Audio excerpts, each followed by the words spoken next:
Yes.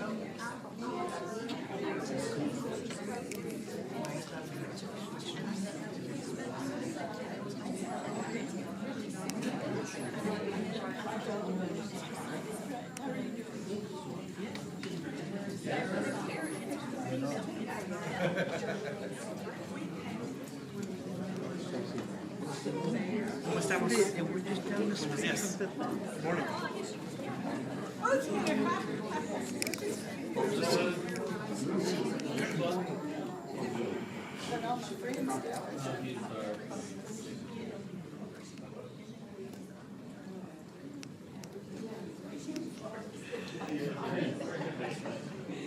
Good morning, everyone. My name is Jessica Adams. I am the archivist at the Dallas Jewish Historical Society, and I have had the pleasure of helping with the planning and implementation of this marker for the last several weeks, and working with our committee, which included members of DMAL, which is, if you're unfamiliar, the Dallas Mexican American Historical League, as well as the Mexican First Baptist Church, also known as Primera Iglesia Bautista. And we're all really excited. You're going to be learning over the next hour all of the hard work and dedication that went into making this marker possible, and all of the major players involved. So I just wanted to welcome everyone and say good morning, and also welcome Carlos Munguia, Regional Director of Amity Bank, who very graciously allowed us to use this space today, and who also has a connection to the community. Thank you. Hey, good morning, everybody. It's a beautiful day, great day to have a ceremony. I wanted to first welcome you on behalf of Amity Bank. This is something very important to us, and we're honored that we got to be involved. I also wanted to share with you just very quickly of my connection. I was actually born and raised in Dallas, and about 3 or 4 years ago, I was clearing out my mother's safe deposit box, so she passed, and it's interesting what your parents keep, and it was really put in a box like that. And so I came across my birth certificate, and then came across my baptism certificate, and looked at it, and something caught my eye, and it was the address of the church, and it was here. And I was like, oh my gosh, life comes full circle. And so I brought it back here, and I showed it to others that work with me, and they were like, oh my God, that gives me goosebumps. That's just really unusual. But so today is kind of special for me too, just to know that Our Lady of Guadalupe was in there. Albert Gonzalez was nice enough to share a rendering with us that involved this property. The church is on there, the school, the girls' school, and all that. And we took the opportunity to have that framed. It's in what we call our vault, which is like a nice conference room for us. And so it's framed in there, and I've also framed my baptism certificate next to it, just to share that story and to kind of spread the culture a little bit more. So anyway, but back on today, I wanted to just thank you all for being here, and we're honored to be part of this. So looking forward to the rest of the festivities. Thank you.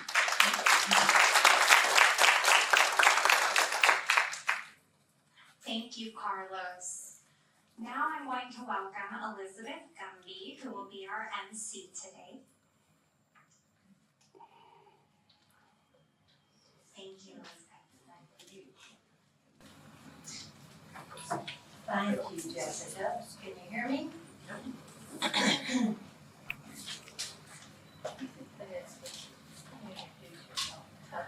I am Elizabeth Gunby, and I am the chair of the Dallas County Historical Commission, whose primary responsibility is for facilitating state historic markers. We work with the Texas Historical Commission. So I'm honored to be here and excited to be a part of this very special dedication. Today we'd like to begin our program with the national anthem, followed by the Pledge of Allegiance. The national anthem will be sung by Cantor Itzhak Drepkir and Eddie Garcia, head of the local Jewish War Veterans Post 256, will lead us in the Pledge of Allegiance. Will you please stand? Oh,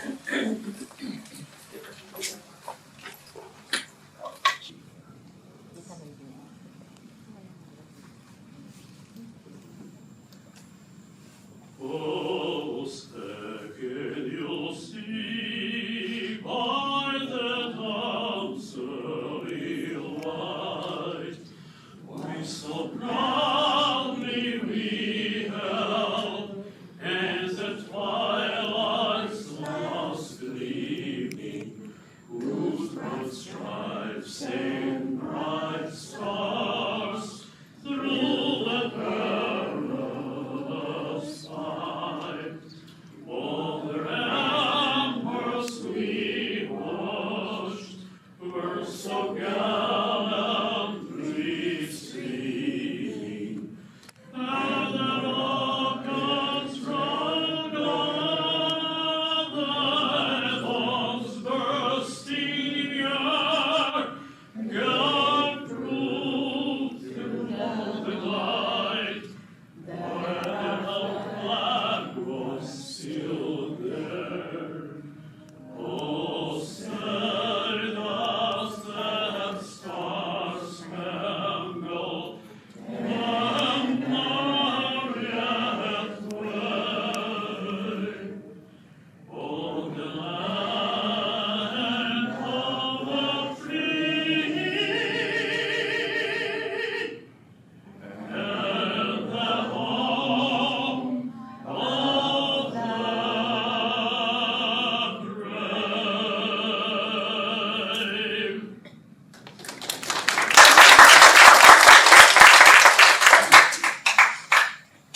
Unpaid color. I pledge of allegiance to the flag of the United States of America and to the republic for which it stands, one nation, under God, indivisible, with liberty and justice for all.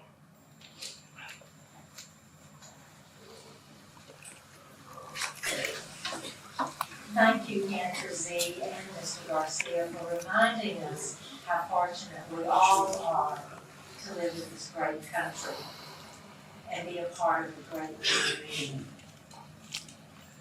And now I would ask for all of us to pause for a moment of silence as we pray, each in our own way, for world peace, and as we mourn for all who have lost their lives in global conflicts.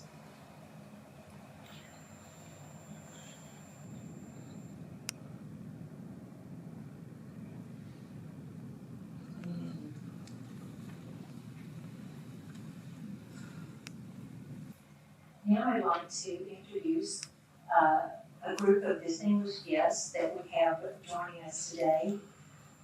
First, the Honorable John Wiley Price, Commissioner of District 3, where we are located, unfortunately had a change in his schedule but could not join us.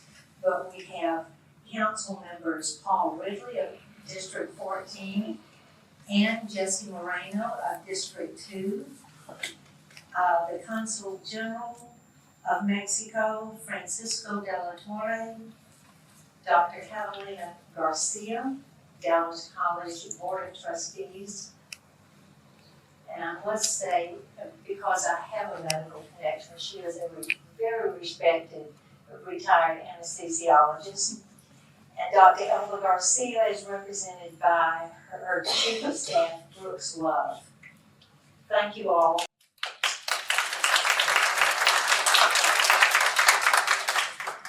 At this time, I'd like Jesse Moreno to join me. Good morning. Buenos dias. My name is Jesse Moreno and I have the pleasure of representing District 2 of the Dallas City Council. Mi nombre es Jesse Moreno y yo soy concejal para el Distrito 2 de la ciudad de Dallas. This is the first marker to be placed in Little Mexico in a long time. And I would like to thank in particular the Dallas Mexican American Historical League, the Dallas Jewish Historical Society, and the First Mexican Baptist Church for collaborating on this plaque and making sure that the accomplishments bring the attention to the rich history of Dallas. The marker also represents the rich diversity of Dallas, which is what made this city what it is today. Thank you again for making sure that the residents of Dallas and our future generations do not forget about our history. I'm very fortunate to live and represent some of the most historical and oldest parts of the city of Dallas. We get to live in a conservation district. I get to represent parts of the city of Dallas that bring so much rich history to our city. And so this is a special moment for me, because I know that we're etching history for future generations. And thank you for all our partners that made today possible. Thank you so much.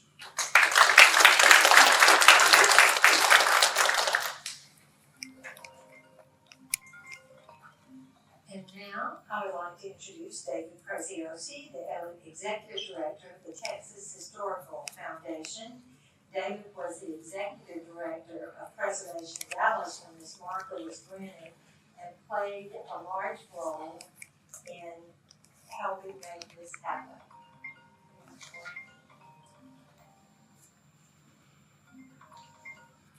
Thank you, Elizabeth.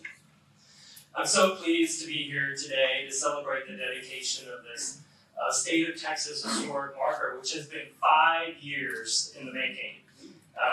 This marker was really the vision of 3 groups: the Dallas Mexican American Historical League, or DMAL, the Dallas Jewish Historical Society, and the First Mexican Baptist Church. And this was done to recognize a part of the history of Dallas that has been lost to time. It is unique that these 3 organizations came together and applied for this marker to tell the history, beginning more than a century ago, of the same area of Dallas. The marker was actually approved in 2018 and faced a variety of delays, including a marker foundry that went out of business, redevelopment of the site where the marker was originally to be placed, and COVID. And then when the marker was finally ready for delivery, it came again during COVID, and there was no place to install it. I was the executive director of Preservation Dallas at the time, and I said, sure, let's go ahead and you can store it in the Wilson House. Well, little did I know that it would be almost 3 years later before the marker left the Wilson House to be installed in its permanent location. So the marker has now been installed at Harry Hines Triangle Park, which is about 0.3 miles from the original site of the church at 2211 Alamo Street, which was between where the El Phoenix Downtown Restaurant is located and the Perot Museum. And Alamo Street today is now called Miguel Martinez Way. This marker is a subject marker, which is about uncovering history and recognizes the structure that no longer exists. It is also an undertold marker, which is a program by the state of Texas to tell stories of all Texans that have not previously or commonly been told by anyone. This area where we are today is now pretty much considered uptown or the Harwood district. However, it was once Little Jerusalem and then later Little Mexico, where it served as home to these 2 groups who developed strong communities in this part of the city. While 2211 Alamo Street no longer exists, its history symbolizes Dallas's legacy as a multicultural city in the 20th century and beyond. So I want to say congratulations to DMAL and the Dallas Jewish Historical Society and the First Mexican Baptist Church for uncovering and telling these crucial stories and bringing this marker to fruition so others can learn about this important part of Dallas history. And thank you so much for your perseverance in making this happen after 5 years. Thank you. Thank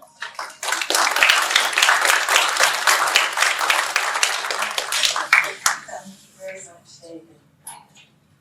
At this time, I have a proclamation from Commissioner Price, who this is also in his district, and I would like Juanita Nunez, Barry Schweitzer, and Pastor Ricardo of the Baptist Church could not be here, but his representative Hector Rodriguez to join me.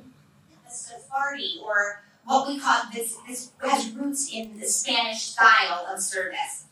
They had roots that bound them to the past, and yet they were committed to grow and worship in this new land of Dallas. They were chartered in 1907 with Charles Kaufman as president, Salome Eli, vice president, and Morris Friedman as secretary. Now, these families were committed to keeping Shabbat, or this Jewish Sabbath, keeping their dietary laws and holding on to our Jewish traditions and values. They would always keep their congregation close to where they lived so that they could then walk to their synagogue on Shabbat.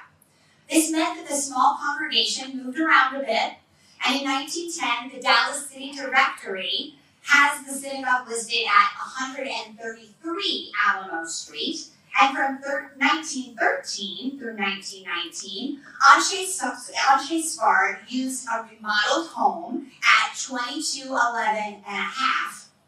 Don't know exactly about what the half was, but that's okay. And on Alamo Street, and that had a mosquito netting that then was able to separate the men from the women, or what we call a mechitza, during services. Now, eventually, as the congregants began to move, they would settle at Pocahontas and Broward Streets. And then again, in 1935, their final location was at 1922 Park Row, close to the H&T&C railroad tracks. Anshe Sfard was not a large congregation, especially by Dallas standards. The 40-member congregation was modest, but the ladies' auxiliary was very dedicated and actively staged dinners, bazaars, and picnics to raise funds and engage their members. I'm ready to go, aren't you? They never had a full-time rabbi or a chazan or cantor or religious school. Services were led by its lay leaders. Now, after celebrating their golden anniversary in 1956, the members of Anshe Sfard merged with what our vibrant and wonderful congregation share in Israel, where families like the Waldmans, the Kaufmans, and Miller's descendants are still active. And we are honored to have represented by Sheriff, their clergy, Rabbi Shira Wallach, and of course, who sang beautifully today, Cantor Schreiker. Thank you for representing us. Now, I can't share the story of Anshe Sfard community without acknowledging my predecessor, my mentor and my friend, Deborah Polsky. She passed away this last May very unexpectedly and was part and parcel with working with Juanita in making today possible. She worked tirelessly and worked with members of the community. She wanted to preserve the Anshe Sfard story and remember their immigrant journey, and I would be remiss if I didn't recognize her as well. Now, the community spirit of Anshe Sfard lives on today. The relationships that are strengthened between the Latino and Jewish community go deeper than our historical marker.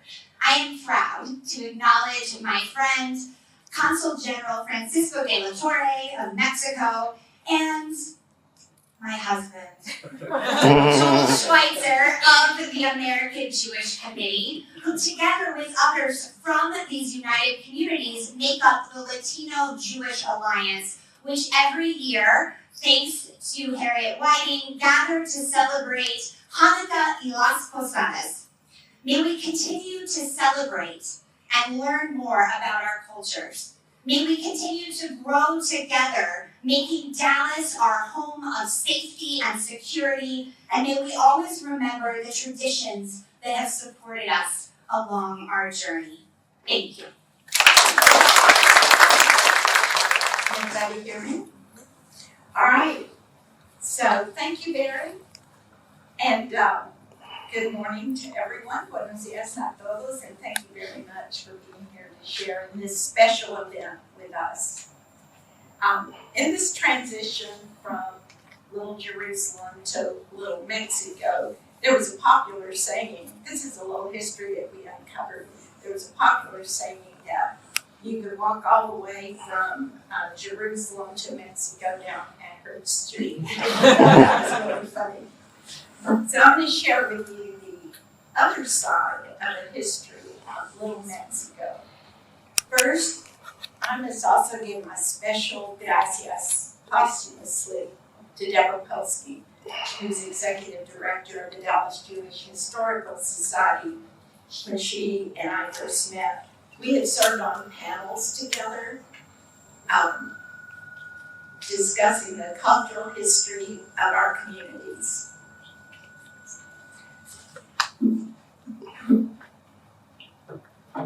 Thank you.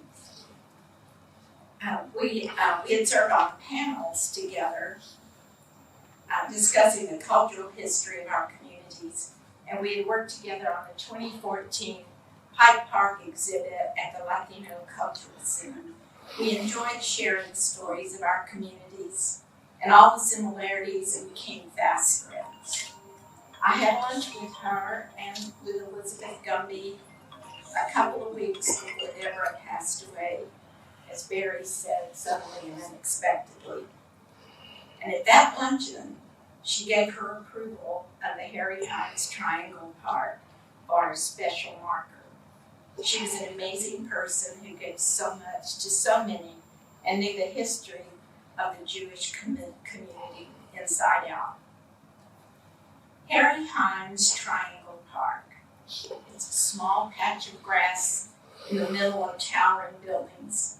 It's not an ostentatious or opulent park like Clyde Warren, but its humble image is quite representative of our little Jerusalem and little Mexico communities. And for that reason, I believe that it really makes Harry Hines Triangle Park a special place for our marker.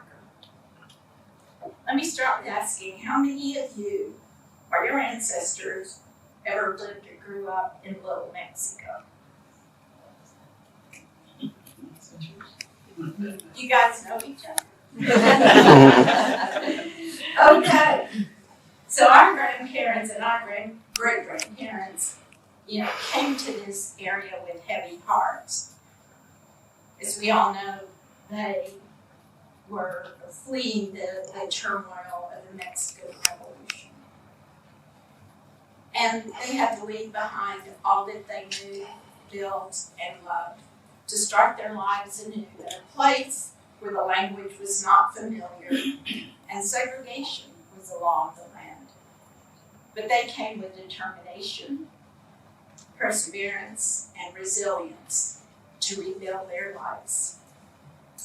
When they began their journey, the borders were wide open because workers were needed, railroads needed to be built, and the economy was changing from an agricultural economy to manufacturing.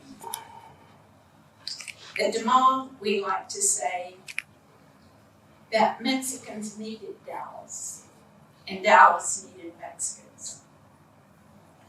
Little Mexico, also referred to in the beginning as La Colonia, or the colony, by many in the beginning, was the first and largest of the 19 identified barrios in Dallas.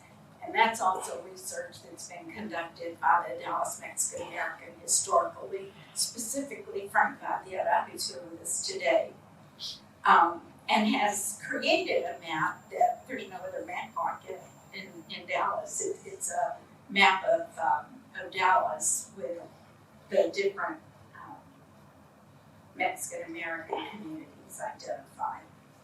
Ours was a self-sustaining community.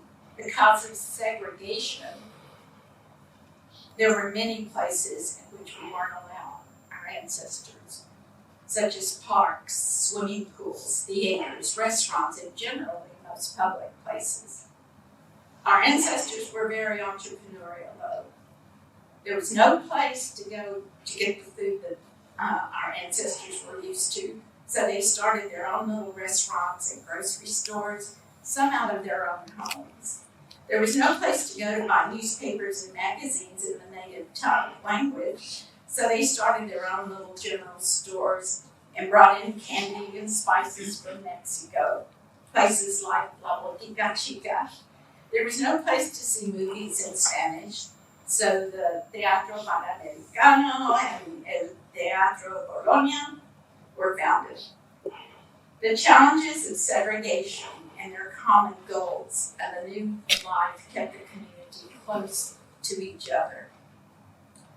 A while back, I was reading a book, a history book on Dallas that was written in the late 30s. When it came to describing the Little Mexico part of Dallas, The descriptions were inconsistent, some very harsh, describing Little Mexico as the lowest of the lowest, and in other places somewhat complimentary. Maybe because it was written by several writers. I was taken aback, though, by the harsh descriptions and thought, that's not the Little Mexico that I knew. One statement in the book says, a tortilla factory where tortillas are rolled by hand on the metate is located at 2209 Caroline Avenue. Well, I knew that to be true. However, the writers didn't know the story behind that factory or what it meant to the community. They didn't know that the lady who started that tortilla factory came to Little Mexico as a single mother of two and started making tortillas and selling them from her home, and later began employing neighborhood women to help her roll the tortillas to sell to restaurants and community members. They didn't know Maria Luna, and I'm sure could have never imagined that the tortilla factory on the corner, Luna's Tortilla Factory, would continue to operate a century later, more than a century later, and sell tortillas, not just in the barrio, but nationwide. They didn't know that Maria Luna, who gave generously to other women in their times of need, or her family's contributions to the Dallas community, that her descendants continue till today because of the role model that she was. For years, I have strongly supported Children's Hospital and conducted fundraisers for them. The writers go on to describe the El Phoenix restaurant at 1608 McKinney, but they did not know the Martinez family and their dreams and the values Miguel Martinez instilled in his family and the contributions he and his descendants made and would make to Dallas. They didn't know the 14-year-old little girl who lived on Pearl Street, who went door to door petitioning neighbors to sign a petition to pave her street. The little girl who would later become Dallas's first Hispanic city council person. And once in that position, she would spearhead the building of the first medical clinic in West Dallas, Los Barrios Unidos, or add much needed lights to Pike Park. They did not know Anita Hernandez. They did not know Juan Hernandez, who owned the Hernandez grocery store, and that during the Depression, he would give neighbors food on credit, knowing that oftentimes he would not get the money back. Nor could the writers have imagined that one of Mr. Hernandez's descendants would become a PhD and chief of staff at UNT Dallas, Dr. Macario Hernandez, who's a member of DeMall. Or the Villasana family, whose values and beliefs in education produced an author and an attorney, Sol Villasana. So, thank you for your book on New Mexico. It's a wonderful reference. They could not have imagined that what they described as a slum would produce a president of downtown Dallas Bank, Carlos Mejia, and the president. My family knew these families. We were all compadres and comadres, or so it seemed.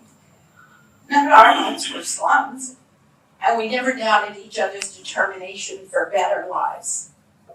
The writers didn't know my grandparents, who were leaders in the community, and who had 5 out of their 6 sons serving simultaneously in World War II.